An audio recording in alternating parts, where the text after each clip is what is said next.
Recipe channel. आज आपण बनवत आहोत तांदळाची खीर आणि त्यासाठी आपल्याला लागणारं साहित्य आहे।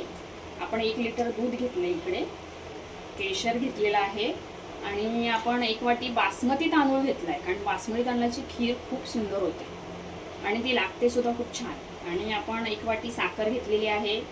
8 ते 10 आपण बदाम घेतलेले आहेत, 8 ते 10 काजू, 8 ते 10 आपण मनुके घेतलेले आहेत, वेलचीची पूड घेतली ती आपण कुटून घेतलेली आहे आणि 2 ते 3 चमचे आपल्याला साजूक तूप लागणार आहे।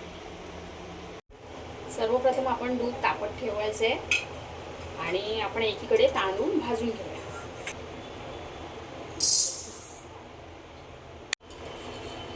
आपण थोडंसं तूप टाकूया। हे आपण 2-3 चमचे तूप घेतलेलं आहे, याच्यात आपण चांगले तांदूळ भाजून घेऊया। थोडा मीडियम गॅस आपण ठेवूया। तांदूळ आपल्याला जास्त नाही भाजायचे, थोडेसे लालसर असे होईपर्यंत आपल्याला भाजून घ्यायचे।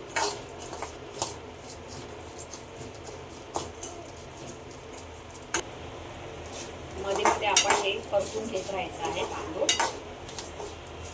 थोडं 10-15 मिनिटं बारीक गॅसवर थोडं परतून घ्यायचं आहे। तुम्ही पाहू शकता थोडेसे असे लालसर असे होत आलेले आहेत। अजून आपल्याला फक्त 5 मिनिटं हे ठेवायचे बारीक गॅसवर। तुम्ही पाहू शकता हे तांदूळ आपले भाजून झालेले आहेत। आता आपण गॅस बंद करत आहोत। हे तांदूळ आपण जे भाजलेले आहे ते थंड झाल्यानंतर आपण मिक्सरमध्ये बारीक वाटून घेणार आहोत। दरदरीत असे, एकदम बारीक पण नाही, दरदरीत असे आपण वाटून घेणार आहोत। हे आपण जे तापत ठेवलेले दूध आहे ते आपण 2 ते 3 चमचे या केसरमध्ये टाकूया, जेणेकरून या केसरला खूप सुंदर असा रंग येईल। तुम्ही पाहू शकता हे भाजून झालेले जे तांदूळ आहे ते थंड झालेले आहे। हे आपण मिक्सरच्या भांड्यामध्ये काढून घेऊया।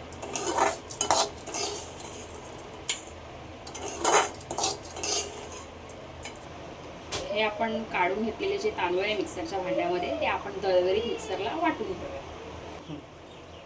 तुम्ही पाहू शकता मी दरदरीत असं वाटून घेतलेला आहे तांदूळ।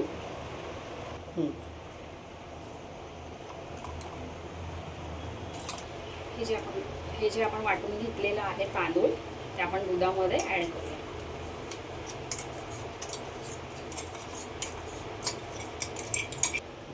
तुम्ही पाहू शकता आपण हे वाटलेले तांदूळ आहे ते दुधामध्ये आपण टाकलेलं आहे आणि आपण ह्याला 10 ते 15 मिनिटं चांगलं शिजवून घेणार आहोत। दुधामध्ये या तांदळाला आपण शिजवून घ्यायचं आहे।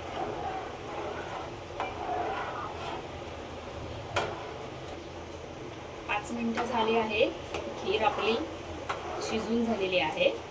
आपण ह्याच्यामध्ये साखर ऍड करूया।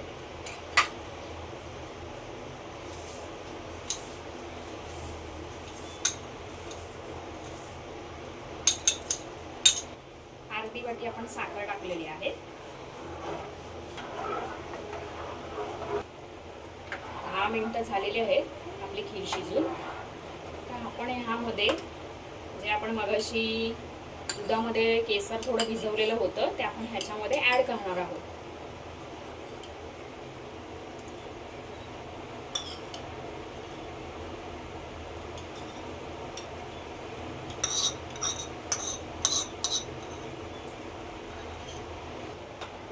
तुम्ही पाहू शकता आपण आता केसर दूध ऍड केल्यानंतर खीरला खूप छान असा सुंदर असा कलर यायला सुरुवात झालेली आहे। आपल्याला अजून 5 मिनिटं ही खीर शिजवून घ्यायची आहे। तुम्ही पाहू शकता आपल्या खीरीला खूप छान अशी उकळी फुटत आहे आणि केसर आपला कलर सुद्धा सोडत आहे। तुम्ही पाहू शकता आपली खीर तयार झालेली आहे। आता आपण त्यामध्ये वेलची पूड ऍड करूया।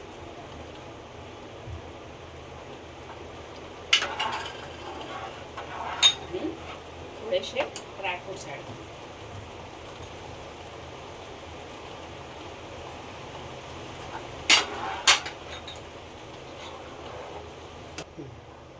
आपली खीर रेडी आहे। ड्रायफ्रुट्स वगैरे टाकून आता आपण गॅस बंद करूया। आपण आता सर्विंग बाउलमध्ये खीर काढून घेऊया।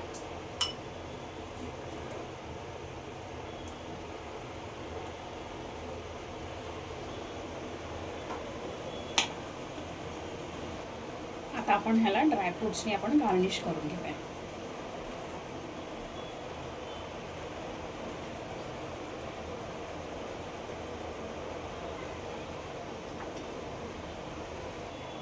तुम्ही पाहू शकता आपली तांदळाची खीर रेडी आहे. ही रेसिपी जर तुम्हाला आवडली असेल तर धार्मिक रेसिपी चॅनलला सबस्क्राईब करायला विसरू नका. लाईक आणि शेअर नक्की करा. अशाच नवीन नवीन रेसिपीसाठी मला फॉलो करा. थँक्यू.